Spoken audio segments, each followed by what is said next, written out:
हम इस क्वेश्चन को इस तरह से सॉल्व करेंगे जैसे कि हम इसमें प्रॉपर्टी लगा भी रहे हैं लेकिन प्रॉपर्टी को कंप्लीटली यूज नहीं कर रहे हैं। देखो मैं क्या कहना चाहता हूं।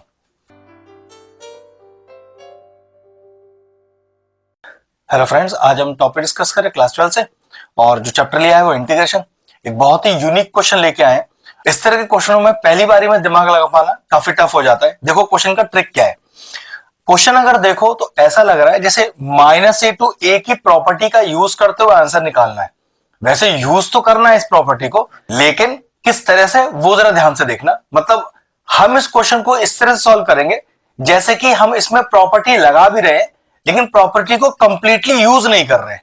देखो मैं क्या कहना चाहता हूं। सबसे पहले -a टू a के लिए हम क्या करते हैं, हम पूरे क्वेश्चन में जो एंगल है x उसमें एक माइनस इंसर्ट करते हैं, ये चेक करने के लिए कि फंक्शन इवन है या ऑड। माइनस इंसर्ट तो जरूर करेंगे लेकिन क्वेश्चन को इवन ऑड नहीं चेक करना है। देखो किस तरह से। सबसे पहले मैंने क्या लिखा, I is equal to integration of -π/2 से π/2। अब हम क्या करते हैं, cos of -x whole upon 1 plus e की पावर -x और dx। ये ऐसा ही किया जाता है जब -a टू a की प्रॉपर्टी को लगाया जाता है। और जो क्वेश्चन में जितना एंगल वाला पार्ट है, मतलब जितना आपको x दिखाई दे रहा है, हर जगह मुझे एक माइनस इंसर्ट करना है, ये चेक करने के लिए कि फंक्शन इवन है या ऑड। जबकि मैं आपसे क्या कह रहा हूं कि माइनस इंसर्ट तो जरूर कीजिए लेकिन इवन ऑड नहीं चेक करिए। क्या देखिए, अगला स्टेप देखिए। तो I is equal to integration of -π/2 से π/2। अब what is cos of -x, positive हो जाता है, मतलब cos के एंगल का माइनस तो एब्जॉर्ब हो जाता है। तो ऊपर कितना आ गया, ऊपर तो आ गया ये cos x होल अपॉन। अब नीचे भाई e की पावर -x है ना, तो ठीक है इसे पॉजिटिव बनाते हैं। वो कैसे, 1 प्लस 1 अपॉन e की पावर x और dx। जरा नीचे यहां पर एलसीएम लेते हैं, तो ये आ गया I is equal to integration of -π/2 से π/2 cos x whole upon, LCM लेकर वो कितना आ जाएगा, e की power x plus 1 upon e की पावर x dx। ये e की पावर x ऊपर न्यूमरेटर में ले आओ, तो I is equal to integration of -π/2 से π/2, ये आ जाएगा cos x e की power x whole upon e की पावर x प्लस 1 और dx। देखो क्लियर है इतना स्टेप। अब मुझे क्या करना है, ये जो मेरा क्वेश्चन था उसको ले लो इक्वेशन 1 और ये जो मैं अभी स्टेप लेकर आया हूं उसको ले लो इक्वेशन 2 और क्या करो, दोनों इक्वेशंस को ऐड कर दो। तो मैंने लिखा एडिंग इक्वेशन 1 एंड 2। आपने देखा ना कि मैंने प्रॉपर्टी तो -a टू a की लगाई लेकिन मुझे यहां पर कोई इवन ऑड नहीं चेक करना था। मतलब उस कंसेप्ट का यूज जरूर करना था लेकिन उस कंसेप्ट को पूरा ना यूज करते हुए बस प्रॉपर्टी का यूज करना था। लेकिन क्वेश्चन का लेवल बिल्कुल डिफरेंट है। तभी मैंने आपसे शुरू में कहा था यूनिक क्वेश्चन है, इस तरह का क्वेश्चन बच्चों ने ज्यादातर किया ही नहीं होता है। ठीक है, अब देखो जरा।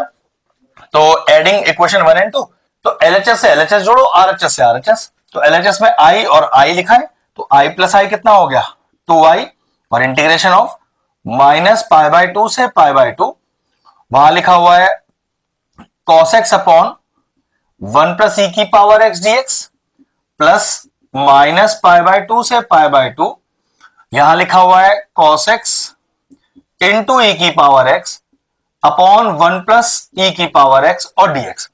चेक करो इन दोनों इंटीग्रेशन में कुछ ऐसा है जो कॉमन आ जाए, तो बिल्कुल काफी कुछ दिख रहा है कॉमन आने वाला। देखो जरा, 2i is equal to integration of -π/2 से π/2। अब चेक करो क्या क्या आपको कॉमन दिख रहा है। मेरे ख्याल से cos x upon 1 plus e की पावर x। तो देखो cos x upon 1 plus e की पावर x तो यहां पर भी कॉमन है। तो कितना लिखूं, मैं लिखूंगा cos x upon 1 plus e की पावर x। ये तो कॉमन में आ गया। बचा क्या, इस वाले इंटीग्रेशन में तो कुछ नहीं बचा, तो 1 आ गया, ये वाला प्लस आ गया। इस इंटीग्रेशन क्या बचा, ये तो बाहर है, e की पावर x बचा और dx। ये है जो मेन कंसेप्ट है। फिर समझ लीजिए, दोनों इंटीग्रेशन को जोड़ा तो LHS से तो LHS जुड़ गया, तो 2i आ गया। अब RHS को पहले मैंने लिखा कॉमन में, अगले स्टेप पे लिया, तो cos x upon 1 plus e की पावर x तो दोनों में कॉमन है, तो यहां पर भी है और यहां पर भी है। तो फिर बचा क्या, यहां पर यहां 1 बचा प्लस और यहां e की पावर x बचा। अब जरा ध्यान से देखना, क्या 1 प्लस e की पावर x ऊपर नीचे कैंसिल आउट हो गया, बिल्कुल हो गया। तो अगला स्टेप क्या आएगा, नेक्स्ट स्टेप में आया 2y is equal to integration of minus π/2 से π/2, और बचा क्या हमारे पास बचा सिर्फ cos x और dx। ये इस क्वेश्चन का कंसेप्ट था। बिना प्रॉपर्टी को पूरी तरह से यूज किए हुए हमने अपना आंसर निकाल लिया। तो 2i is equal to, now cos x का इंटीग्रेशन वो होता है sin x, और लिमिट कहां से कहां तक की है, माइनस π/2 से π/2। तो 2i इज इक्वल टू, पहले अपर लिमिट को x में इंसर्ट कीजिए, ये हो गया sin π/2 माइनस ऑफ, फिर लोअर लिमिट को x में इंसर्ट कीजिए, तो साइन ऑफ माइनस का π/2। तो नेक्स्ट स्टेप क्या हुआ, 2i is equal to sign 90, अभी एज इट इज लिख देते हैं, पहले सॉल्व कर लें, ब्रैकेट ओपन कर लें।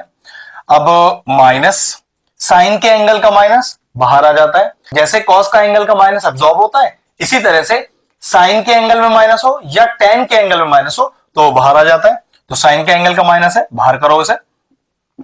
ये जो मैं आपको बता रहा हूं ये तो 11th क्लास की ट्रिग्नोमेट्री में हमने कंसेप्ट सीखा था। अब चेक करो, माइनस माइनस प्लस हो गया, तो 2i is equal to sine π/2 plus sine π/2, and what is sine 90, sine 90 1 होता है, तो ये भी 1 और ये भी 1, तो 1 प्लस 1 2 हो गया। तो 2i इज इक्वल टू 2, तो i इज इक्वल टू 1। तो ये रहा हमारा क्वेश्चन। एक बहुत बेहतरीन क्वेश्चन था, ट्रिकी लेवल का, अच्छे से इसकी प्रैक्टिस कीजिएगा। अगर इस तरह के और इंटरेस्टिंग वीडियोस देखना चाहते हैं तो हमारी चैनल की प्लेलिस्ट में जाएं, वहां पर आपको इंटीग्रेशन की सेपरेट प्लेलिस्ट मिल जाएगी। वो प्लेलिस्ट मैं एंड स्क्रीन में भी डाल दूंगा, और सारे इंपॉर्टेंट चैप्टर की प्लेलिस्ट के साथ जाकर उन्हें भी चेक कर सकते हैं। क्वेश्चन फिनिश हुआ, वीडियो फिनिश करते हैं।